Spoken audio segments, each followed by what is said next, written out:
let's go into biologics. Okay, what is currently available? As we know, we've got Adalimumab, Secu, and Bimekizumab. What are your thoughts on those three? Is there one that you kind of turn to first? And I don't want to get you in trouble. I know you work with a ton of industry, but as do I. But I think that, you know, we all kind of have our favorites, and or we are able to determine. Maybe you have a decision-making algorithm in your mind as to which biologic you'll use for a certain type of patient. Yeah, great question. And I'm so glad we have three now. I'm excited that soon we're going to have a JAK inhibitor. We're going to have more options. I definitely, of course, like all of us, insurance dictates a lot of what we do. So whatever I can get covered first line, I'll get covered first line. But if I have any option, if they have inflammatory bowel disease, I'm definitely going to go for Adalimumab, because the 17s, it's not an absolute contraindication, but if I can, I'm going to avoid them. I don't want to risk flaring up the IBD. Makes sense. Same thing if they have really bad nodular cystic acne that hasn't really done well with isotretinoin. There's some pretty good evidence for the TNF-alpha inhibitors for really bad acne, whereas there's not as much for the IL-17. So I tend to reach for it there too, thinking, all right, kill two birds with one stone.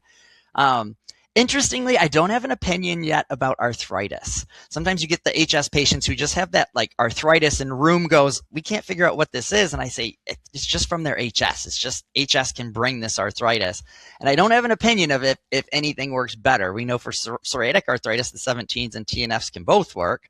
So I haven't really figured out a difference there yet. And then 17 inhibitors I like for patients if they really kind of want less frequent dosing. That's one of the benefits that you get there. The Bimekizumab is a nice option because it blocks the IL-17A and F. So it does seem, I mean, there's no head-to-head, so technically I can't say it's more effective, but just looking at the numbers from the trial, they are a little higher for the people getting those high score 75s and 90s. And I feel like in practice, it does seem to pack a little more punch. It can come with a few more side effects. Like I've had a couple more cases of oral thrush with Bimekizumab versus Secukinumab, but usually mild, treatable. I've started recommending, so there's these studies from diabetes that show xylitol containing gum can inhibit candida growth.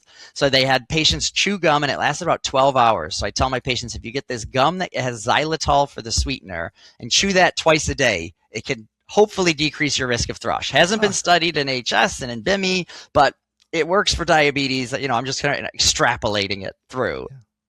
Wow.